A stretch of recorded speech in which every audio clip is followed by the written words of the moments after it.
आणि यानंतर थेट जाणार आहोत पंतप्रधान नरेंद्र मोदी मन की बात या कार्यक्रमातून देशवासियांना संबोधित आहेत और उसे लोगों तक उपलब्ध कराने के प्रयास शुरू कर दिए हैं। आंध्र प्रदेश के नांदयाल जिले के रहने वाले केवी रामा सुब्बा रेड्डी जी ने मिलेट्स के लिए अच्छी खासी सैलरी वाली नौकरी छोड़ दी। माँ के हाथों से बने मिलेट्स के पकवानों का स्वाद कुछ ऐसा रचा बसा था कि इन्होंने अपने गांव में बाजरे की प्रोसेसिंग यूनिट ही शुरू कर दी। सुब्बा रेड्डी जी लोगों को बाजरे के फायदे भी बताते हैं और उसे आसानी से उपलब्ध भी कराते हैं। महाराष्ट्र में अलीबाग के पास केनाड गांव की रहने वाली शर्मिला ओसवाल जी पिछले 20 साल से मिलेट्स की पैदावार में यूनिक तरीके से योगदान दे रही है। वो किसानों को स्मार्ट एग्रीकल्चर की ट्रेनिंग दे रही है। उनके प्रयासों से न सिर्फ मिलेट्स की उपज बढ़ी है बल्कि किसानों की आय में भी वृद्धि हुई है। अगर आपको छत्तीसगढ़ के रायगढ़ जाने का मौका मिले तो यहाँ के मिलेट्स कैफे जरूर जाइएगा। कुछ ही महीने पहले शुरू हुए इस मिलेट्स कैफे में चीला, डोसा, मोमोज, पिज्जा और मंचूरियन जैसे आइटम खूब पॉपुलर हो रहे हैं। मैं आपसे एक और बात पूछूं, आपने एंटरप्रेन्योर शब्द सुना होगा, लेकिन क्या आपने मिलेटप्रेन्योर सुना है क्या?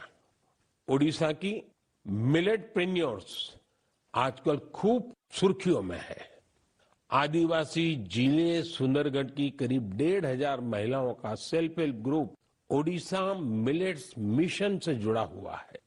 यहाँ महिलाएं मिलेट से कुकीज, रसगुल्ला, गुलाब जामुन और केक तक बना रही है। बाजार में इनकी खूब डिमांड होने से महिलाओं की आमदनी भी बढ़ रही है। कर्नाटका के कलबुर्गी में Aland Bhutai millets farmers producer company ने पिछले साल Indian Institute of Millets Research की देखरेख में काम शुरू किया। यहाँ के खाकरा, बिस्कुट और लड्डू लोगों को भा रहे हैं। कर्नाटका के ही बीदर जिले में हुलसूर मिलेट प्रोड्यूसर कंपनी से जुड़ी महिलाएं मिलेट्स की खेती के साथ ही उसका आटा भी तैयार कर रही है।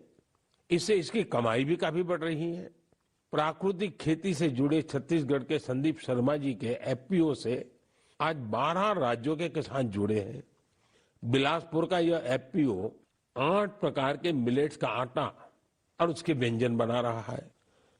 साथियों, आज हिंदुस्तान के कोने कोने में G20 की समिट्स लगातार चल रही है और मुझे खुशी है कि देश के हर कोने में जहां भी G20 की समिट हो रही है, मिलेट से बने पौष्टिक और स्वादिष्ट व्यंजन उसमें शामिल होते हैं। यहाँ बाजार से बनी खिचड़ी, पोहा, खीर और रोटी के साथ ही रागी से बने पायसम, पूड़ी और डोसा जैसे व्यंजन भी परोसे जाते हैं।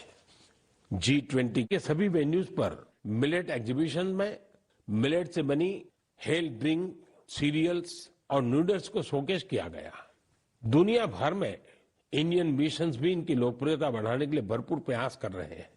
आप कल्पना कर सकते हैं कि देश का ये प्रयास और दुनिया में बढ़ने वाली मिलेट्स की डिमांड हमारे छोटे किसानों को कितनी ताकत देने वाली है।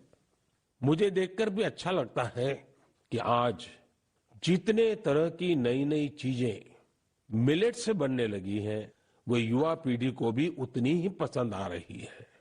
इंटरनेशनल ईयर ऑफ मिलेट्स की ऐसी शानदार शुरुआत के लिए और उसको लगातार आगे बढ़ाने के लिए मैं मन की बात के श्रोताओं को भी बधाई देता हूं। मेरे प्यारे देशवासियों, जब आपसे कोई टूरिस्ट हब गोवा की बात करता है तो आपके मन में क्या ख्याल आता है? स्वाभाविक है, गोवा का नाम आते ही सबसे पहले यहाँ की खूबसूरत कोस्टलाइन, बीचेस और पसंदीदा खान पान की बातें ध्यान में आने लगती हैं।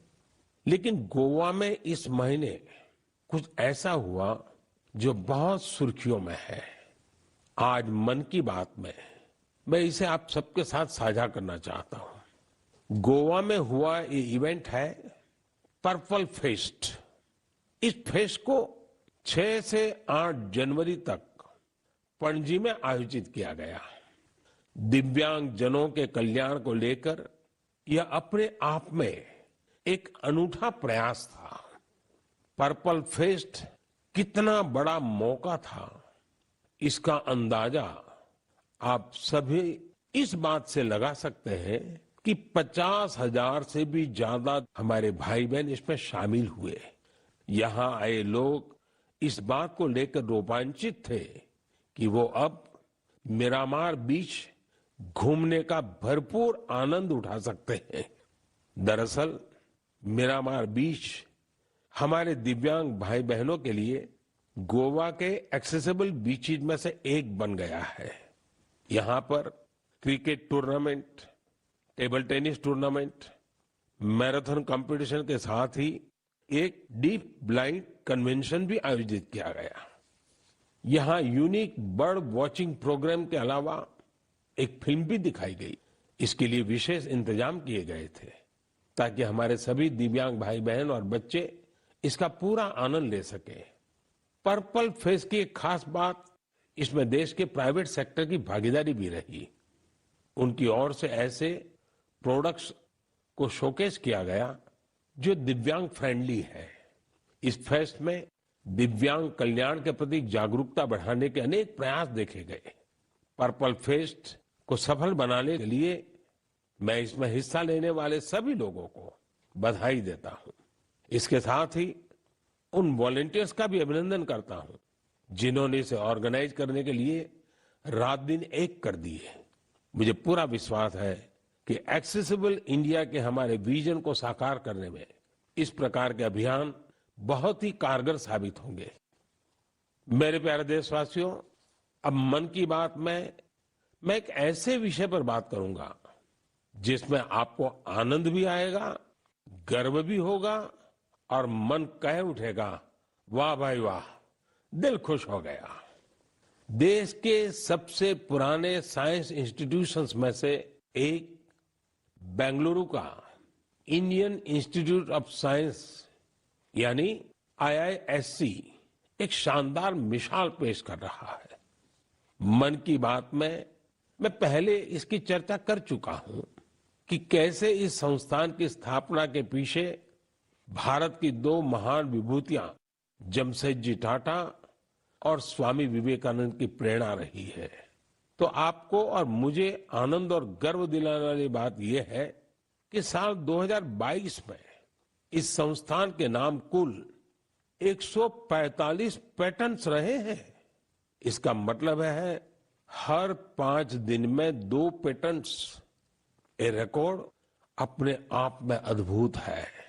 इस सफलता के लिए मैं IISc की टीम को भी बधाई देना चाहता हूं।